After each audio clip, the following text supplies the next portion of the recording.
Fala pessoal, tudo bem? Rafael por aqui. E se você já acompanha o nosso conteúdo, já está acostumado com a nossa temática das análises técnicas, que tem como objetivo trazer clareza de como está se comportando o setor da engenharia e da construção aqui no Brasil. O nosso compromisso sempre é trazer uma visão mais atualizada possível sobre como o mercado está e principalmente sem ditar algum tipo de verdade absoluta e muito mais com o contexto de conseguir trazer clareza sobre o que nós também estamos vendo do lado de cá.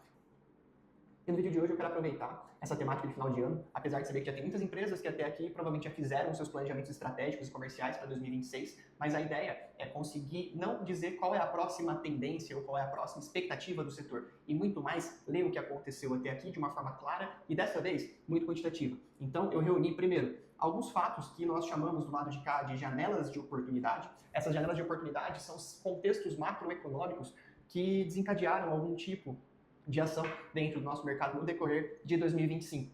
E aí, lembrando, por mais que seja normal que as empresas se organizem para o próximo exercício, 2026 vai ser um ano com volume menor de dias úteis, e isso traz um desafio comercial para quem está na linha de frente, tendo que bater metas, ou expandir uma determinada carteira, ou abrir uma determinada região. Então eu quero começar essa análise primeiro com algumas notícias que eu já até trouxe aqui em outras vezes, em outros conteúdos também, mas 2025 foi um ano muito marcado por incentivos fiscais e financeiros que deixaram o mercado pujante. Tá? Então nós tivemos desde o aumento do teto de financiamento de programas como Minha Casa Minha Vida, uma matéria super recente, inclusive, que deve respaldar aí ainda a movimentação de mercado para 2026. Nós tivemos o leilão da CEPAX na região da Grande São Paulo, de áreas nobres, permitindo construções em locais que são existentes, já com uma capacidade construtiva maior, que também vai gerar algumas oportunidades qualitativas que a gente deve trazer em vídeos seguintes. Também falamos especificamente sobre essa temática em outros vídeos. Eu quero trazer também um olhar sobre um estudo, na verdade, do Observatório Nacional da Indústria, com o compromisso de projeção de emprego até 2027, de mercados que estão diretamente relacionados com o setor da construção civil, no setor da engenharia. Aqui nós temos logística de transporte, construção, toda a parte de metal mecânica, alimentos e bebidas, têxtil, farmacêutica e assim por diante. E a questão é que para gerar mais emprego tem que ter mais investimento, seja para ampliação de linhas, novas fábricas, ou até mesmo reestruturação de operações existentes. E isso é um grande farol que deve sim trazer um alerta e conecta diretamente com notícias que eu posto semanalmente no LinkedIn, e que a gente vem observando diariamente aqui na rotina da Constru Connect. E por fim, uma notícia que eu já trouxe também em vídeos passados sobre a ampliação dos investimentos do BNDES para fazer o que eles estão chamando da nova indústria do Brasil, tá? Onde eles falam em redesenhar o mapa industrial brasileiro, e também já trouxemos em vídeos passados que o Paraná tem se destacado como um grande protagonista no quesito de trazer investimentos. E hoje eu quero parar de trazer essas análises pontuais e talvez até enviesadas sobre uma notícia ou outra, e nós resolvemos internamente quantificar de fato o que e quanto disso realmente está no jogo no mercado. E a primeira análise que eu quero trazer é sobre o tamanho do mercado endereçável da engenharia e da construção civil, um dado de 2024. Então, existe um número macro sobre o PIB da construção civil no Brasil, e que ele representa uma totalidade de quase 400 bilhões de reais. É um PIB de fato expressivo. E aí, além disso, nós trouxemos duas grandes análises. A primeira, o volume de ARTs e RRTs, olhando para os dois principais órgãos, que é o CREA e o CAL, para que a gente pudesse ter clareza sobre a volumetria, mais do que o quantitativo do quanto, ou aquela indústria, ou um nicho em específico. Nós resolvemos trazer um olhar realmente claro sobre a totalidade, né, desse mercado endereçado no Brasil. E aqui, o primeiro que eu quero trazer é o exercício de 2024, onde nós tivemos aqui uma volumetria de 4, eu vou focar especificamente aqui nos estados, tá? Uma volumetria de quase um pouco mais de 4 milhões de escopos técnicos acontecendo no estado de São Paulo, seguido ali por Rio Grande do Sul, Paraná, Rio de Janeiro e Minas Gerais. Esse é o nosso top 5, ok? Vale dizer também que o CREA representa quase 90%, um pouco mais de 90% de todos os escopos técnicos que tem disponíveis no Brasil em relação ao CAL. Quando a gente olha, é claro, para esse mercado corporativo e o mercado endereçável e rastreável, nós temos aqui essa janela de oportunidade para se olhar. Nós temos quase 12 milhões de escopos acontecendo dentro de um ano, sendo que 90% disso é originado a partir do CREA. Aqui vale dizer que o CREA ele detém outras frentes que não só são sobre a construção civil. E ainda quando eu falo sobre construção civil, eu não estou falando só sobre a edificação do mercado de real estate, eu estou falando da construção civil como um todo. Tá? O CREA ele é responsável aqui por escopos de segurança do trabalho, por escopos da agronomia, por escopos de disciplinas navais e ambientais. E aqui nós chamamos essa parcela de mercado relevante, ou seja, um mercado relevante para fornecedores conseguir se relacionar efetivamente com o setor da construção. Ou seja, quando a gente tira toda essa parcela do agro e de outras frentes, segurança do trabalho, agrimensura e outras temáticas que não gera tanta oportunidade de escopos, nós temos ainda uma volumetria de 83% de oportunidades dentro da cadeia da construção civil. É claro que aqui a gente está falando desde escopos de projetos e formação de CAPEX até um final ali de fornecimento dos itens do design de interiores ou, enfim, limpeza para entrar na obra, enfim, e assim por diante.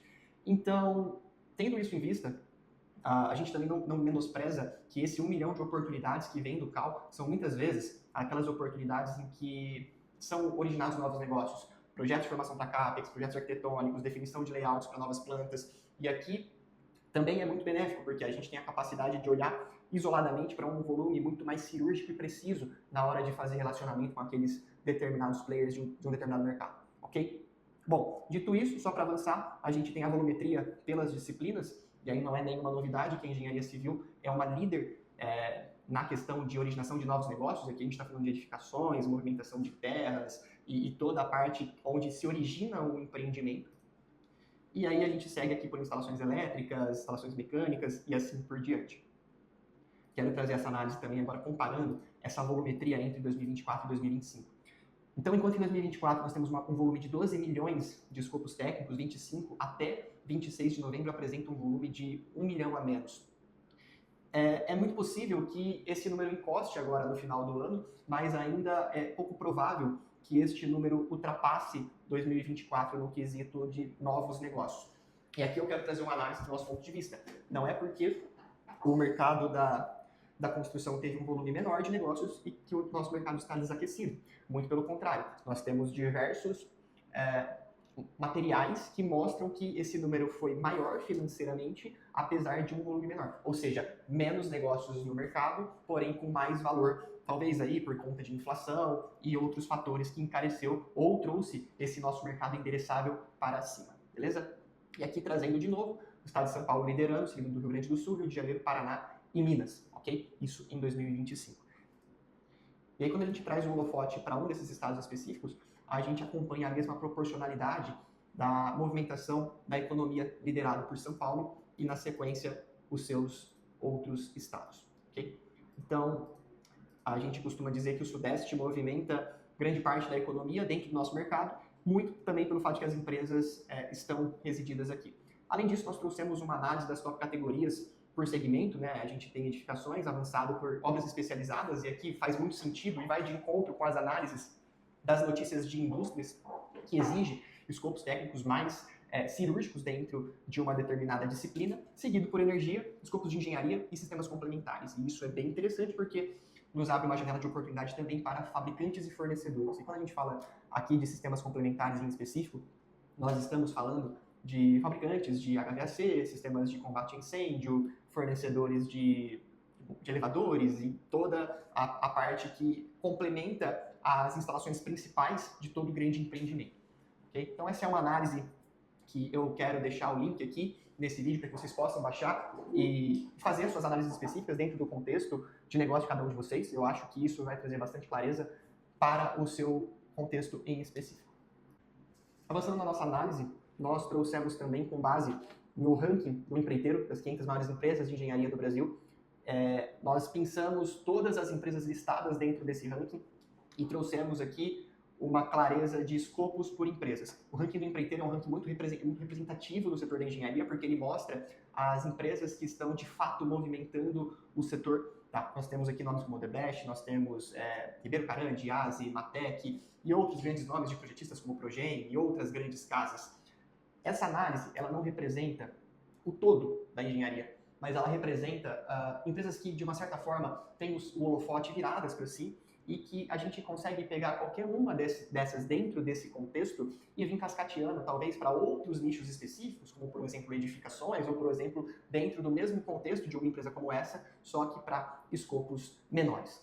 Então, faz muito sentido olhar para esse ranking. Ele é um ranking já que existe de longa data aqui no Brasil, e ele é um ranking que conta onde grandes intervenções na mudança estrutural do país estão acontecendo na mão de quem estão. E isso vai trazendo cada vez mais relevância para os portfólios e trazendo cada vez mais o olhar, né, o holofote virado para esse nosso mercado. Ok? E aí o que nós fizemos foi basicamente pegar a lista de todas as empresas separadas aqui pelas 4 categorias que o ranking traz, que é construtora, serviços especiais, projetos e montagem industrial. E nós segregamos de uma forma onde a gente consegue cruzar quais são as construtoras e onde essas construtoras têm escopos técnicos ativos, tá? Tanto por estado, a nível de escopo, quanto por volume financeiro de contrato declarado ali dentro do ranking. Ou seja, de novo, a gente consegue ver que o estado de São Paulo, isso está completamente correlacionado com a primeira tela, onde a gente mostra a representatividade do estado de São Paulo, e aqui a gente pega uma fração, a gente pega literalmente um recorte do ranking e traz aqui para dentro em um formato onde isso realmente se comprova a nível de obras do Sudeste, em número de obras e em número financeiro, ok?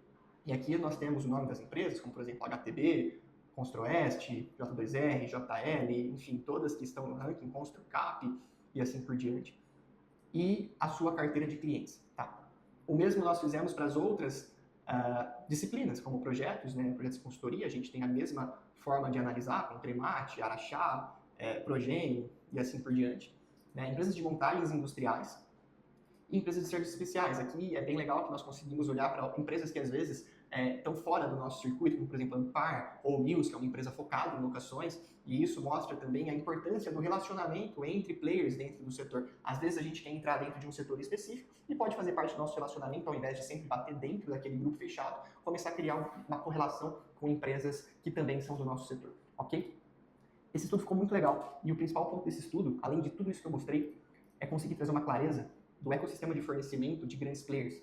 Porque volta e meia, nós sempre trazemos as notícias de que a Vale está com um novo empreendimento, a Gerdau vai fazer uma expansão, a WEG está com novos projetos e bilhões aportados no Brasil. E aqui, pessoal, a gente consegue olhar com clareza, lembrando, né, só o recorte do ranking, mas nós conseguimos olhar para a Vale e ver quem são os fornecedores da Vale, como Barbosa e Melo, Consultora Vale Verde, Progen, Compremate, a Fry, Reta Engenharia e assim por diante. Então a gente consegue literalmente ver que dentro de um grande grupo, e aqui a gente pode trazer para outros, aqui tem WEG, aqui tem Redditor, aqui tem outros grandes escopos, que também conta para nós a mesma dinâmica entre qual é os principais fornecedores de prefeituras, quais são os principais fornecedores do sistema de saneamento e de todo o mercado ambiental, quais são as principais construtoras do mercado hospitalar, com base nesse ecossistema de relacionamento. E também é possível fazer o mesmo para outras empresas que não estão no ranking, mas estão ali fornecendo dentro dessas empresas. E aí, com isso, a gente consegue ter uma clareza, de novo, não macro, mas sim estratégica e cirúrgica para um olhar onde nós queremos mirar. E só para fechar agora o meu estudo, eu quero trazer um outro ranking que é muito relevante no setor da incorporação aqui no Brasil, que é conceituado e há bastante tempo no mercado, que é o ranking das 100 maiores construtoras da Intec. E o que nós fizemos foi também trazer uma clareza de SPE, o padrão e o tipo da construção de cada uma das empresas que estão dentro daquele ranking. Tá? Então nós conseguimos trazer aqui os nomes como P4, como Pacaembu, enfim, todas as empresas que estão no ranking desse ano e trazer uma relação de quem são os contratos, né? Seja uma empresa que fornece ali para contratos públicos ou contratos privados ou que constrói para si mesmo no formato de SPEs, e a gente quantifica para além do ranking da área construída, né, da metragem quadrada construída, nós conseguimos trazer de fato o tamanho desses canteiros ativos com base em cada uma dessas SPEs ou com base em cada um desses contratos em específico, e trazer um olhar de novo, que o Sudeste lidera em número de novos empreendimentos e que a incorporação, sim, é o setor que puxa inovações, que puxa tendências dentro do nosso mercado. Tá? E, de novo, o estado de São Paulo segue liderando na sequência de Minas Gerais e depois o Paraná, que é o mesmo que a gente vem também vendo, tanto qualitativamente quanto quantitativamente, nessas últimas análises, e que, principalmente, né, o mercado de construção de incorporações de médio padrão é o que domina o nosso setor. Então, ou seja, eu consigo pegar todo esse estudo e dizer no final das contas que grande parte desse nosso mercado endereçável está completamente relacionado ao mercado de real estate de médio padrão, ok? Médio e baixo padrão, tá? Seguido por grandes contratos do setor da engenharia pesada, e todo o restante acaba sendo um espelho que traz a volumetria e a oportunidade de negócios dentro do nosso mercado. Aqui, pessoal, não existe certo e não existe errado, existe uma análise que pode contar para nós coisas que talvez eu também não trouxe nesse vídeo, como por um exemplo, será que não existe nas regiões menos exploradas oportunidades de oceanos mais azuis? Ou então, será que existe oportunidades com todas as temáticas novas que vão nos acompanhar em 2026, como reforma tributária e outras coisas mais, que talvez vai nivelar para que esses outros estados cheguem dentro do mesmo padrão de fornecimento e de oportunidades que esses grandes centros hoje trazem para nós? Isso é o tipo de detalhe sobre análise que, sozinho, aqui a gente não consegue concluir. Mas que, basicamente, quando a gente coloca isso com a expectativa que nós temos, para o horizonte que nós estamos olhando, traz sim muita oportunidade e muita clareza de para onde estamos indo.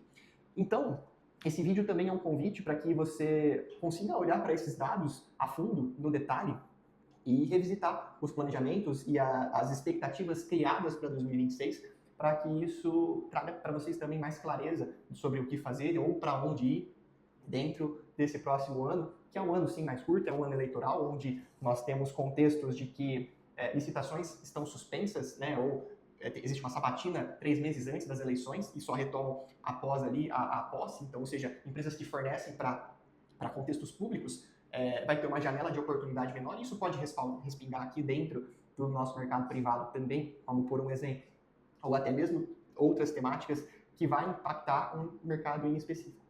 Pessoal, é isso. Se você nos assistiu até aqui, eu gostaria de pedir para que você curtisse esse vídeo e compartilhasse com a sua rede e para que você acompanhasse os conteúdos da ConstruConnect, seja aqui no YouTube ou qualquer outro canal onde você esteja nos assistindo, porque o nosso compromisso sempre é trazer um material mais atualizado e mais neutro possível para não ditar uma tendência, mas compartilhar com você a nossa visão sobre o mercado. Então é isso, ótimo resto de ano e fique com a gente para acompanhar as próximas análises. Um grande abraço, valeu!